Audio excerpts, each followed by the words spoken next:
Now, we see that this angel of the Lord appeared to the woman and said to her, "You are barren and have borne no children." Well, the first thing that happens when the angel of the Lord appears to her, he has a fearsome or awesome or somehow spectacular look that there's something about him that is so distinctive that she notes it.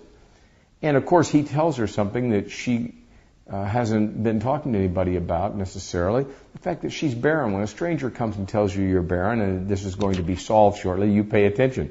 She does. She decides that this man is a man of God.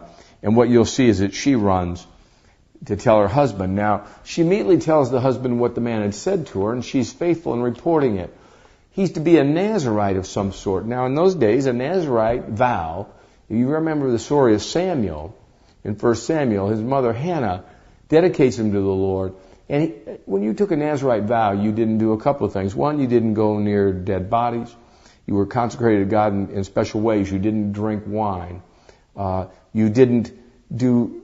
it wasn't that it was unlawful to drink the wine. It was that you had a special consecration to the Lord.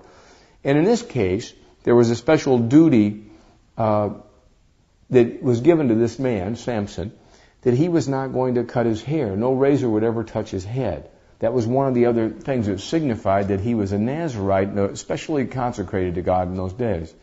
Well, the husband, one of the things that's great about Manoah is when he gets the report, he doesn't react like a lot of fathers would or a lot of husbands would, especially in that culture. You might remember later on we're going to have John the Baptist is going to be in the same situation where his mother is barren and she's going to have John, and the angel appears and says, I'm Gabriel, and this is going to be your situation. You're going to have a son, and he's going to be the pride of Israel. Well, when Zechariah hears that, even though he's standing before the altar, he sort of scoffs at it and says, I'm old. I'm old. And the angel says to him, well, for that reason, you're not going to speak now till the baby's born, and you're going to name him John. And you know that he has months of silence because he didn't show any sort of respect for the word of the angel. Well, in this case, we have just the opposite. She rushes to her husband. Manoah listens, and he does this marvelous thing where twice he'll bring up the subject of, we need to talk to that man again because I need to know what I'm supposed to do for this boy. He wants to know what his duty is. He doesn't question her veracity.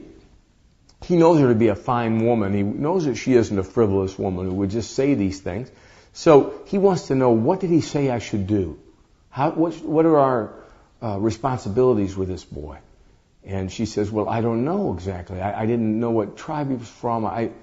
And so then instead of sending men out to hunt for him, Manoah does a marvelous thing. He prays.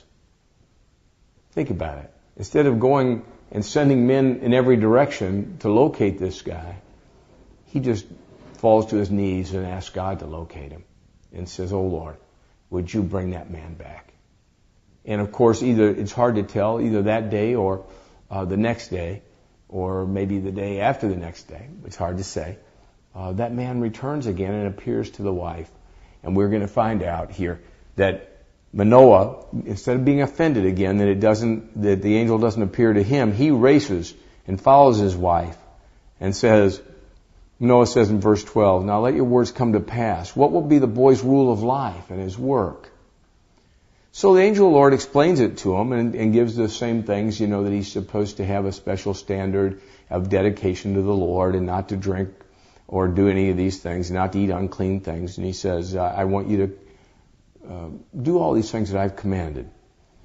So at that point, the husband, Manoah, decides it's time to feed him. And the angel, Lord, says no. So he says, well, turn the fire into a sort of a burnt offering, the animal, for the Lord. And then he does this thing where Manoah says, what's your name? And he says, well, why are you bothering to ask that? It's as if, you don't need to know and you don't need to ask. There are some things that are just out of your purview. So you see this, and then all of a sudden when the fire starts to go, this angel of the Lord goes into the fire and disappears. Well, you'll find that the husband does what I would have done in that case. he panics and says, "Oh, we're going to die. We're going to die. We've seen God." And whether or not this is actually Jesus in the Old Testament, people are sort of divided on that. But I know what Manoah felt, that he was in danger, because they were all laboring under this idea that if you saw God, you would die. And he was correct. There had been a warning issued. But the wife, if you notice, who's very practical and very wise, says to him, "Honey, if he had meant for us to die, he wouldn't have told us about the boy." Sort of reasonable as she is, and it relaxes him. And that's kind of when we come to the end of the 13th chapter. We're now introduced to these characters. Now, what you're going to find is the mother and father are going to go through a period now where Samson grows up and we don't hear anything about it. When we get to the next chapter, Samson's going to be old enough to be chasing women, which unfortunately is his great sin. And you're going to find in this story, and I just want to let you in on this at the beginning, that his great sin throughout his whole life will be chasing women. Worse than that, he seems to have no sense about it, sort of like my life, I always think when I see his life. No sense about women. Secondly, he won't even go for Israelite women. He always has his eye on these Philistine women, which is just stunning. Here he is supposedly consecrated to the Lord in a special way, endowed the Lord with special gifts. And how does he handle it? If you're consecrated to the Lord as a Nazirite, you're not supposed to be chasing Philistine women, let me put it that way. But it doesn't deter him. And even when he suffers at the hands of the Philistine women, the one thing you'll see is that, if nothing else, he never learns his lesson. He suffers at the hands of 3 Philistine women, as I see it, and he suffers greatly. And he seems to have never learned his lesson until the very end of his life. And thankfully he does. It gets him into the Hebrews Hall of Fame, doesn't it? So we'll regroup here in a minute, and we'll be on to chapter 14. Thanks. Samson went down to Timnah, and at Timnah he saw one of the daughters of the Philistines. Then he came up and told his father and mother, "I saw one of the daughters of the Philistines at Timnah. Now get her for me as my wife." But his father and mother said to him, "Is there not a woman among the daughters of your relatives, or among all our people, that you must go to take a wife from the uncircumcised Philistines?" But Samson said to his father, "Get her for me, for she is right in my eyes." His father and mother did not know that it was from the Lord, for he was seeking an opportunity against the Philistines. At that time the Philistines ruled over Israel. Then Samson went down with his father and mother to Timnah, and they came to the vineyards of Timnah, and behold, a young lion came toward him roaring. Then the Spirit of the Lord rushed upon him, and although he had nothing in his hand, he tore the lion in pieces as one tears a young goat.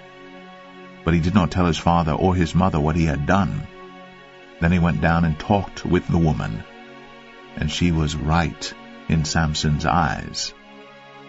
After some days he returned to take her, and he turned aside to see the carcass of the lion, and behold, there was a swarm of bees in the body of the lion, and honey.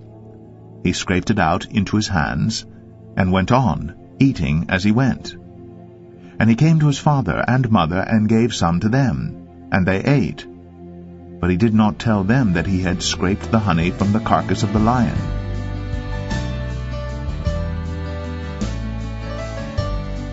You know, Samson really is a paradox. I mean, he's especially devoted to God, and yet what's the first thing we see him do as an adult here that's recorded for us?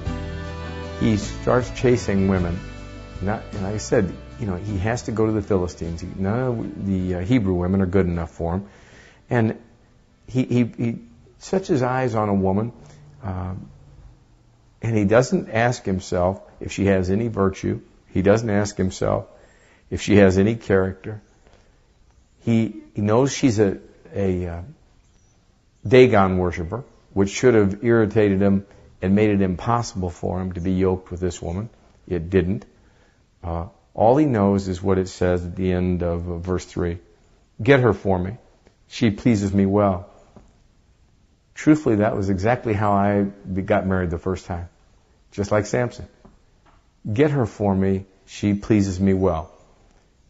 She was pretty, and I never asked another question.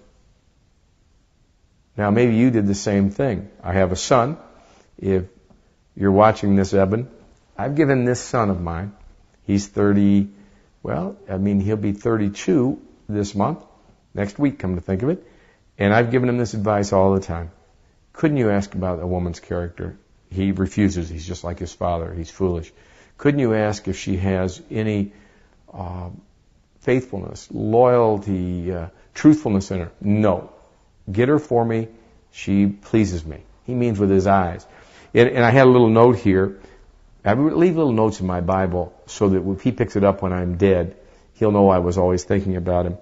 And I said right here, if you're going to be governed by your eye only, the one thing you can bet is you'll end up in the arms of a Philistine. And that's true for every male, every female that's listening to me.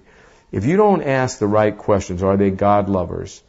If you don't think about whether they're truthful or faithful, if you just think they are good looking, then you deserve the beating that you're surely going to get. Don't come back and complain in 5 years or 10 years to me that that woman you chose didn't have any character when you didn't choose her for character. That husband of yours in 10 years, if you say, well, he's unfaithful to me, I'm going to remind you he was unfaithful before you found him. Find somebody who loves God. Choosing a spouse is difficult. I know I haven't been good at it myself. Fortunately for me, I have a wonderful wife now, and she chose me. That's how that worked out. Otherwise, I wouldn't have done very well again, probably on my own. But I want you to think about these things, because I make fun of it, but it is very important. And Eben, or Eben's friends, if you're listening, would you warn him to please don't go into the arms of another Philistine? Couldn't he be smarter than his father? Couldn't he find a woman of character and cherish her for that character? Please tune in again next week. We'll pick up again with Samson. He'll have that woman as his wife, whether we like it or not. Thanks. If I walk in the pathway of duty, if I work to the close of the day, I shall see the great King in his beauty. When I've gone the last mile of the way, when I've gone the last mile of the way, I'll rest. I said I'll rest. I'm gonna rest. I'll rest at the close of the day. And I know there are joys, Lord, waiting for me when I've gone the last mile of the way.